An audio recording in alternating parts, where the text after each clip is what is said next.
Suamiku ternyata seorang presdir, yang ditulis oleh autor Pici Sang Imut. Pengisi suara Eve. Bagian 31. Mencari komik. Selamat mendengarkan. Dalam masa peralihan musim ini, biasanya cuaca akan menjadi tak menentu. Yang kita lihat di pagi hari cerah, namun siapa disangka jika menjelang siang akan hadir gundukan awan hitam yang membawa kandungan air di dalamnya. Hingga rintikan hujan mulai turun berbarengan dengan petir yang menyambar. Seperti saat ini, di tengah hujan yang deras, Sekretaris Ivan membawa laju mobilnya menuju salah satu toko buku terkemuka di kota itu. Tiba-tiba saja Tuan Muda Leonard menginginkan sebuah buku komik seri Paman Gobert. Entah bagaimana Leonard bisa meminta sang sekretarisnya untuk membeli itu. Padahal, Leonard bukanlah tipe orang yang gemar membaca, apalagi jenis komik anak-anak. Sebuah mobil sudah memasuki pelataran, hingga seorang pria dari jasa valet meraih kunci mobil yang disodorkan sekretaris Ivan. Beberapa security yang tadinya tengah duduk pun langsung beranjak. Mereka membungkuk memberi hormat pada Tuan Ivan selaku kaki tangan dari Dewan Tara Group. Langkah kakinya terus saja terayun, hingga seorang manajer menghampirinya. Selamat datang Tuan Ivan. Maaf sudah sangat jarang sekali Anda mendatangi toko kami. Jadi ketika melihat Anda saya sangat senang.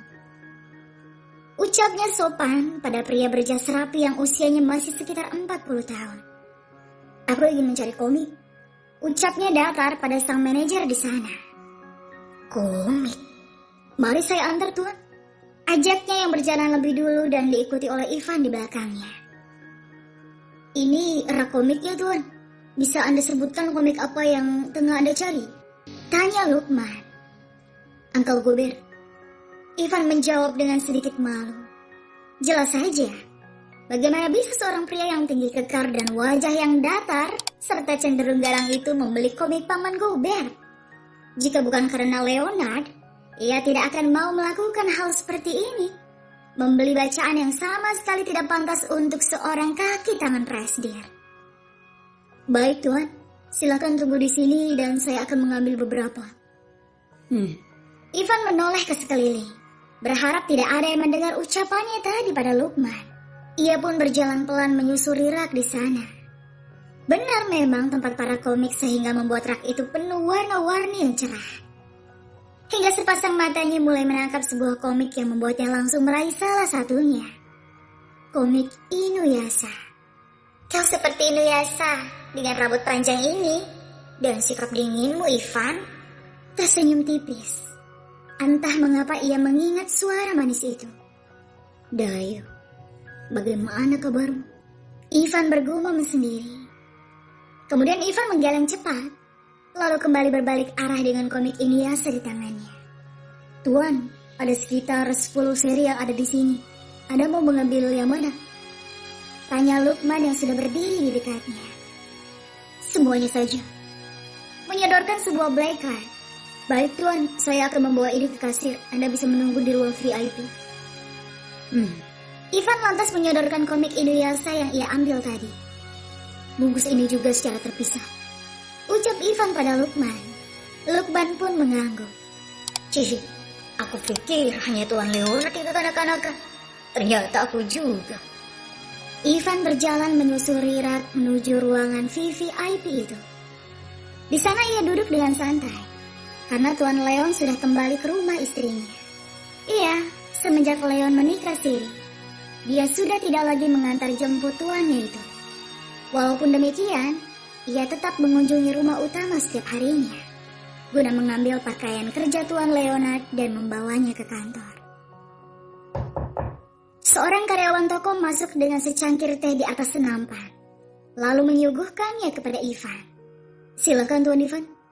Terima kasih. Jawab singkat dan karyawan itu pun keluar. Tak lama berselang Lukman pun masuk, membawa 2 paperback ukuran sedang dan kecil, lalu menyerahkannya pada Ivan, beserta black card yang tadi ia serahkan. Tuan, bagaimana kabar Tuan Baskara? Lukman bertanya sangat hati-hati. Baik, apa ayah Anda turut bekerja di sana juga? Ivan meraih secangkir teh dan menyeruputnya, lalu meletakkannya lagi. Bagaimana kabar keluargamu? Tanya Ivan. Baik tuan, saya punya kabar baik kalau anak saya diterima di Harvard University. Ucapnya dengan senyum tersungging bata. Ivan pun ikut tersenyum. Semua berkat kebaikan Tuan Baskara. Beliau sudah membantu putra saya untuk masuk ke sana dan bersedia membiayainya. Tuan Besar sudah melihat bakatnya saat masih bersekolah di yayasan milik Dewantara. Ia ingin bibit unggul seperti putramu.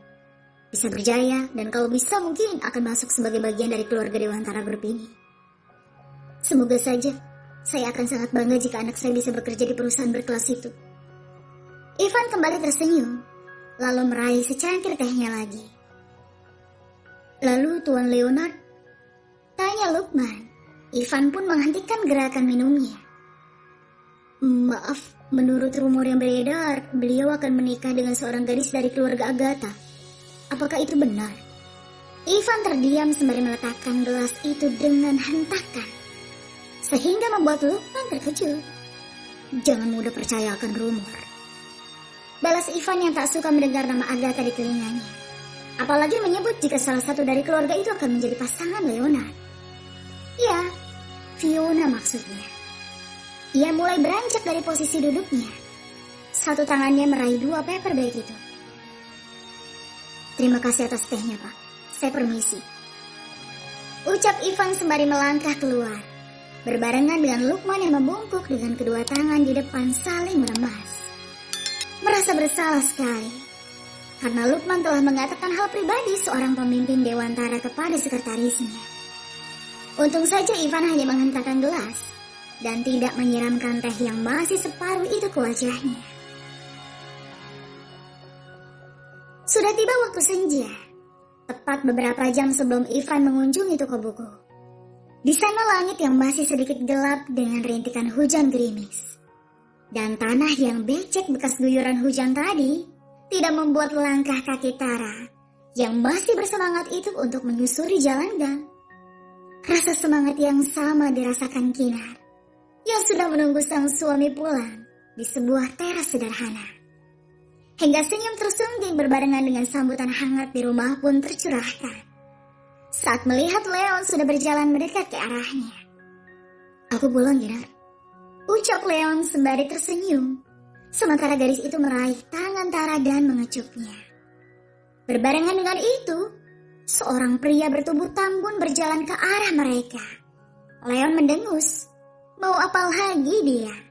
Setelah diancam kemarin, dan Leon pikir akan jerah. Begitu pikir Leon. Hai kaum duafa, perkenalkan. Gani mengulurkan tangan kanannya. Nih, si karyawan Dewantara Group. Dengan bangga, ia masih mengalungi ID card miliknya. Kinara pun membulatkan bola matanya. Kentung, kau diterima. Merasa tidak percaya dengan apa yang ia dengar, hingga ia meraih ID card milik Gani dan membacanya. Ya ampun, apa perusahaan itu tidak salah? Kau pasti tercengang kan? Lihat, aku bilang juga apa, aku sudah pasti akan diterima di Dewantara. Gani menepuk-nepuk bahu Tara. Cih, itu juga karena diriku. Leon menatap malas. Hei supir, mulai sekarang kau harus menghormatiku ya. Karena pekerjaanku jauh lebih baik darimu. Bahkan jika perlu, membungkuklah. Karena PT Ojekmu itu kan masih milik Dewantara. Jadi bisa dibilang, aku ini atasanmu juga. Pria itu masih saja menyombongkan diri. Sedangkan Tara hanya mendesah sinis. Terlebih-lebih Kinar yang terlihat sudah sangat muak sekali. Sedikit memutar. Kau tahu betapa sejuknya AC di kantorku? Tara hanya diam saja. Yang pasti lebih sejuk dari AC mobilmu. Dan lagi, Gani meraih jaket Tara, menariknya sedikit di bagian lengan dan membaca sebuah tulisan di logonya. Ojol Cars. Aduh, tampan saja tidak cukup ya, karena tetap saja hidupmu belangsak. Sehingga membuat Leon mengepalkan tangannya. Sepertinya dia telah salah membuatnya diterima di Dewantara grup itu. Semakin geram dia tatkala Gani masih saja mengejeknya. Hingga Leon berkali-kali menghela nafas, berusaha untuk meredam emosinya. "Hei, kau bisa menutup mulutmu yang bau ampas tapioka?" seru Kinara yang benar-benar sudah muak. "Brengsek, aku ini sedang memberinya motivasi tahu." "Motivasimu sangat tidak ingin kami dengar, wahai tuan karyawan. Jadi pergilah, jangan usik ketenangan kami." Menarik lengan Leonard dan membawanya masuk. "Kinar, hei!" Terperanjatlah dia saat Kinar sudah menutup pintunya dengan kasar. "Cih, begitulah ya jika kau merendahan merasa iri. Hahaha, dasar supir taksi rendah." Gani geleng-geleng kepala lalu pergi meninggalkan rumah Kinar yang sudah tertutup itu. Bagian 32. Cinta Semanis Durian. Selamat mendengarkan. Di rumah utama, seorang pria paruh baya mengetuk pintu ruangan kerja Tuan Muda Leonard. Menghampiri seorang pria yang masih sibuk dengan laptop dan kacamata yang melekat di sana. Pria itu pun menoleh sesaat dan kembali pada layar laptop di hadapannya. Membiarkan pria itu masuk sembari membawakan susu hangat untuknya. "Silakan Tuan Ivan." Pria yang sudah berusia sekitar 70 tahun. Dengan tubuh sedikit tambun dan pandangan yang sudah mulai rabun itu meletakkan segala susu hangat di sebelah laptop milik sekretaris Ivan. "Terima kasih, Pak Rudi." Sekilas senyum tipis tersungging di bibirnya, menikmati sejenak susu itu sembari rehat. Setelah melakukan rutinitasnya sedari pagi. "Bagaimana kabar Tuan Muda? Apa dia makan dengan baik dan tidur dengan layak?" Tanya Pak Rudi setiap hari tanpa bosan. Hal itulah yang beliau pertanyakan, sehingga membuat Ivan mulai bosan menjawabnya. Ia pun diam saja. Karena itulah Pak Rudi, pria yang sudah seperti ayah untuknya ataupun Tuan Muda. Karena hanya beliaulah yang selalu mengkhawatirkan kondisi keduanya. Mungkin karena Pak Rudi tak memiliki anak, walaupun beliau sudah menikah lama dengan istrinya. Bahkan kasih sayang beliau mengalahkan kasih sayang Tuan Baskara pada Tuan Muda. Ataupun Pak Jovi, ayah dari Ivan itu sendiri, yang masih setia mengabdi sebagai kaki tangan Tuan Besar. "Kapan Tuan Muda akan pulang? Saya sudah rindu ingin memasakkan nasi omelet kesukaannya," ucap pria sepuh itu lagi. Ivan tersenyum. "Tuan Muda sangat sulit posisinya saat ini, Pak. Karena istrinya sama sekali belum tahu siapa dia." Jelas Ivan pada Pak Rudi yang sudah tahu perihal Leon yang sudah menikah. "Dan lagi pagi ini, aku melihat pancaran bahagia yang lebih cerah dari sebelumnya." Ivan menangguk susunya lagi, lalu beranjak berjalan menuju sebuah kaca jendela yang sangat besar dan tinggi di hadapannya. Sementara Pak Rudi hanya diam saja mengamati punggung kekar itu. "Anda tahu, Pak, usiaku terpaut 7 tahun darinya. Sejak kecil aku sudah biasa menjadi teman bermain Tuan Muda, menganggapnya seperti adik kandungku sendiri, dan menuruti semua yang dia inginkan. Walaupun aku harus menjadi sasaran empuk kemarahan ayahnya atau ayahku sendiri saat terjadi masalah dengannya. Aku sangat menyayangi Tuan Muda Leonard selayaknya adik yang manis, walaupun kadang tingkahnya membuatku gila." Terkekeh sendiri saat mengingat dia harus mengikuti acara jalan-jalan Tuan Mudanya itu. Sementara Pak Rudi tersenyum. Dia sangat bahagia dengan istrinya itu. Tidak seperti saat dengan pewaris keluarga Agatha. Aku merasakan dia benar-benar hidup selayaknya manusia yang dicintai, Pak Rudi. Pak Rudi masih bergeming mendengar setiap ucapan Ivan itu. Iya, memang benar. Selama ini hidup Tuan Muda sangat sulit. Menjalani hidupnya sebagai seorang pewaris tunggal Dewantara. Belum lagi dengan segala aturan yang ada, hingga ia bisa diangkat menjadi presdir di usia muda. Ia selalu mengesampingkan semuanya. Hal-hal yang seharusnya ia lakukan selayaknya manusia yang memiliki kesenangan. Seperti pertemanan, ataupun cinta dengan lawan jenis. Bahkan ia turut geram saat Fiona membuatnya menjadi pria yang tidak bersemangat lagi untuk hidup. Dan di situasi itu, hanya Ivanlah yang bisa meredam segala kesedihan dan luka yang dialami tuan mudanya itu. Seperti apa Nona Kinara itu? Rudy mulai penasaran. Gadis itu sangatlah sederhana, cantik, berhati lembut, dan lincah. Ivan menggambarkan visual tentang wanita sesuai dengan apa yang ia lihat. Kurasa tuan muda benar-benar mendapatkan malaikat cantik yang tepat sebagai teman hidupnya. Namun, Anda tahu Pak, jika Tuan Besar belum mengetahui perihal ini kan? Benar, dan saya tidak yakin Tuan Besar akan menyetujui ini. Bahkan mungkin beliau pasti akan marah besar. Saya jadi khawatir dengan Nona itu. Itulah yang menjadi perdebatan batin Tuan Muda saat ini. Tapi mau sampai kapan Tuan Muda menyembunyikan hal ini? Ia hanya bilang ingin menjalaninya saja dan berjuang sebisa mungkin. Belum apa-apa aku sudah membayangkan hal yang menyesalkan. Aku tidak bisa membayangkan hal itu terjadi pada Tuan Muda. Sementara Pak Rudy hanya diam saja. Sama-sama merasakan kekhawatiran itu dan berharap hal mengerikan yang terbayang dalam benak mereka tidak benar-benar terjadi. Sementara itu di tempat lain, Leon duduk menyandar di sebuah sofa usar.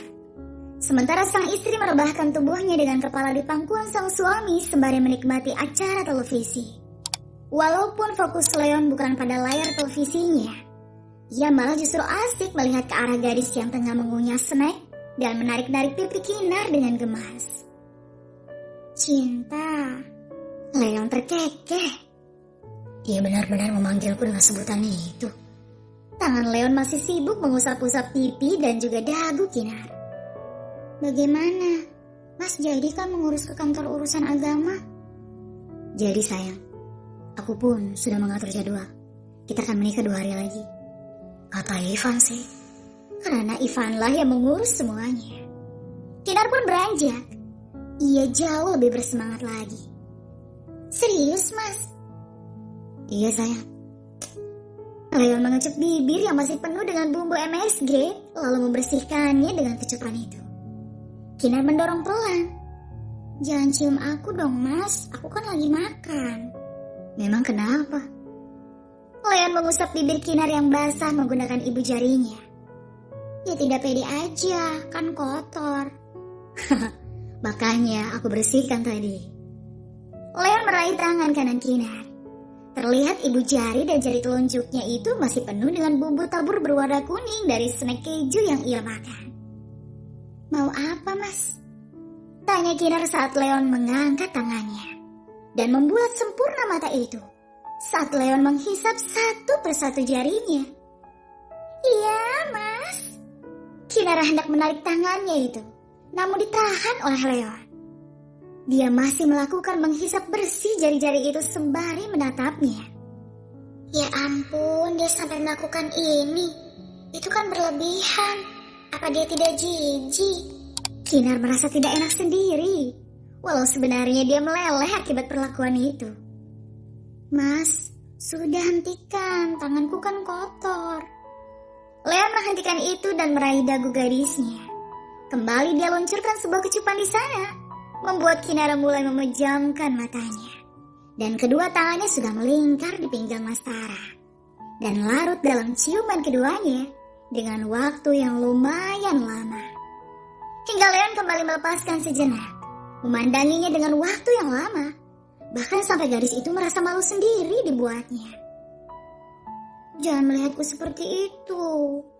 Kinar memalingkan wajahnya karena malu. Mas Tara tersenyum. Ia meraih wajah itu agar mau menatapnya kembali. Teruslah melihatku seperti ini sayang. Teruslah berada di sekitarku. Jangan pernah sekalipun tersirat di otakmu untuk berhenti mencintaiku. Apalagi sampai kau berpaling dan pergi dariku. Leon berucap serius. Sementara gadis itu hanya membeku. Leon pun mendekati curug leher Kinar. Karena aku bisa gila, bisiknya, lalu kembali menciumi area itu. Ih cinta, aku mencintaimu, ucap Kinar dengan nada merengek. Mas Tara kembali terkekeh karena panggilan cinta itu tadi. Ia pun meraih tubuh Kinar dan mengangkatnya. lalu membawanya ke dalam kamar. Entahlah, kedua sejoli ini masih seperti pengantin baru.